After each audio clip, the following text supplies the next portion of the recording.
Namaste students, welcome to 9th standard social science unit 2 employment in India and Tamil Nadu economics. In that last class we learnt about employment structure in India. Today we are going to see about types of employment, organized and unorganized sectors. Before going to the topic we can play the puzzle. So through that picture you want to find out which profession that is. Teacher. What is the answer? Teacher. Yes, very good. Next picture, electric plus C plus N. What is that? Electrician. Next one, lawyer. What is that? Lawyer. Mechanic. What is that? Mechanic. Yes, correct. So here two letters missing. N, two letters missing. Next SC. What is that? S, correct. Nurse. Okay. Now we can move on to the topic ma.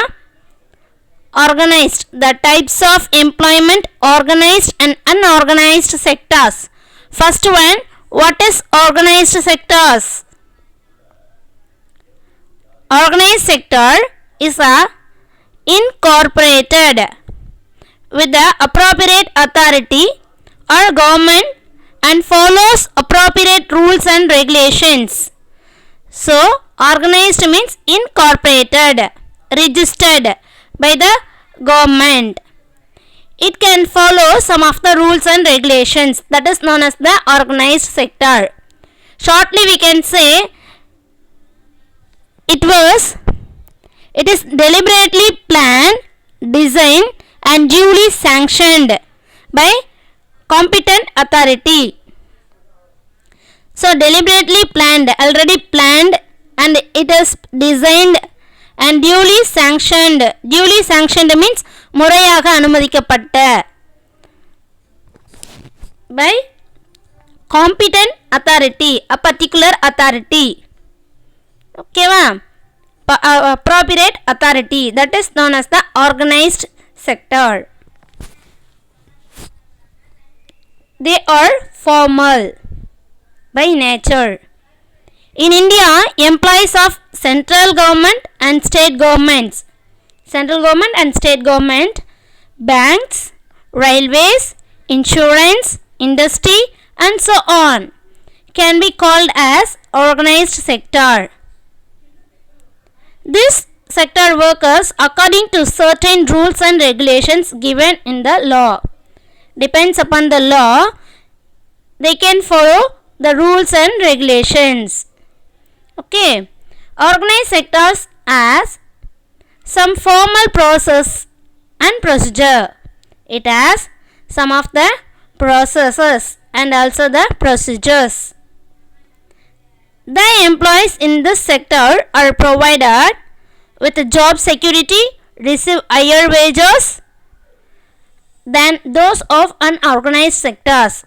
So organized sector means easily we can say the job security will be there and they can receive the higher wages. Wages means salary. They can receive more salary comparing to the unorganized sector. Okay. So this organized sector gives good salary, fixed working hours, paid holidays and provides medical allowances, insurance. So these are the things will be there for the employees. That is known as the organized sectors. The fixed hours will be there. Then they can receive the good salary. The holidays will be there. Paid holidays. அதாவது காசும் கொடுத்து ஊதியத்துடன் விடுப்பு. அதான் paid salaries. Paid holidays. Okay. Medical allowances, insurance. This all the one will be there for the organized sector. What is meant by unorganized sector? The unorganized sector of the economic characterized by the household manufacturing activity, small scale industry. So these are under the unorganized sector. What will happen for them? The jobs here are low paid and often not regular. Mostly they do not have paid leave, holiday, leave due to sickness, and so on. So this kinds of job, low salary only, and it's not a proper thing. It's often not regular thing. அதாவது கண்டினியூஸாக வேலைன்றது இருக்கும், நம்மளால நான் சொல்ல முடியாது, கான்ஃபிடெண்ட்டாக சொல்ல முடியாது. அப்புறம் ஊதியத்தோடு கிடைக்கக்கூடிய சேலரி இதில் கிடைக்காது. ஹாலிடேஸ் ப்ராப்பராக கிடைக்காது. நெக்ஸ்ட் பார்த்திங்கன்னா சிக் லீவும் இதில் கிடைக்காது. ஸோ இதுதான் அன்ஆர்கனைஸ்ட் செக்டார். ஸோ இதிலேருந்து நமக்கு தெரியுது this employment is not secure. When there is no work, people are asked to leave the job. வேலை இல்லைன்னா என்ன பண்ணுவாங்க? வேலையை விட்டு வெளியில் அனுப்பிடுவாங்க. ஓகேவா? அதனால் இது என்ன சொல்லலாம்? அன்ஆர்கனைஸ்ட் செக்டார்னு சொல்கிறாங்க. This sector includes a large number of people who are employed on their own doing small jobs such as selling on the street, doing repair work and so on. So இந்த வேலை தான் அதிகமாக செய்யக்கூடியவங்க இருக்கிறாங்க. So நம்ம எக்ஸாம்பிளுக்கு பார்க்கணுன்னா street seller, the selling on the street and doing the repair work. So இந்த வேலையெல்லாம் செய்கிறாங்க இல்லையா? ஸோ அந்த ஒர்க்கெல்லாம் தான் நம்ம என்ன சொல்கிறோன்னா அன்ஆர்கனைஸ்டு செக்டார் அப்படின்னு சொல்கிறோம். So this in the unorganized sector, the employment terms are not fixed and regular. So terms and conditions இதில் என்ன கிடையாது, ப்ராப்பராக மெயின்டைன் பண்ண மாட்டாங்க. Not fixed rules and regulations. They do not enjoy any special benefits. So நம்ம special பெனிஃபிட்ஸை நம்ம பார்க்கக்கூடியது paid salary and fixed working hours and medical allowances, insurance, இது மாதிரியான எந்த ஒரு ஸ்பெஷல் பெனிஃபிட்ஸும் இதில் அதிகமாக கிடைக்காது. So not have the job security. So this are the things we can say unorganized sector. These enterprises are not registered with the government. இது என்ன சொல்கிறாங்க? எந்த ஒரு ரிஜிஸ்டர்டும் பண்ணியிருக்க மாட்டாங்க. Next topic, public sector versus the private sector. Economic activities are classified into public and private sector based on who owns asset and is responsible for the delivery of services. So depends upon own asset and responsible. Depends upon that the economic activities classified into two types. One is public sector, another one private sector.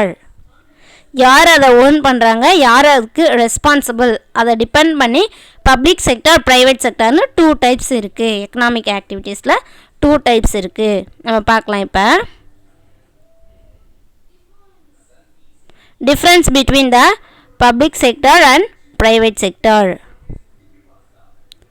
Public sector is a service motive, but private sector is a profit motive.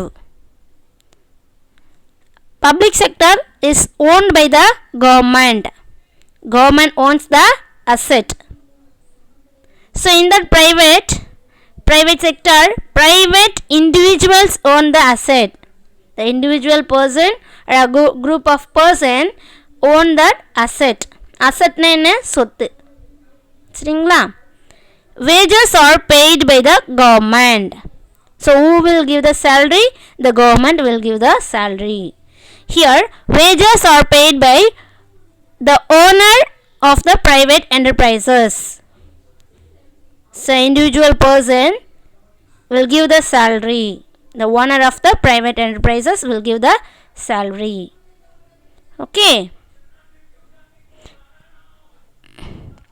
So in that example for public sector and private sector, NLC, SEIL, BSNL.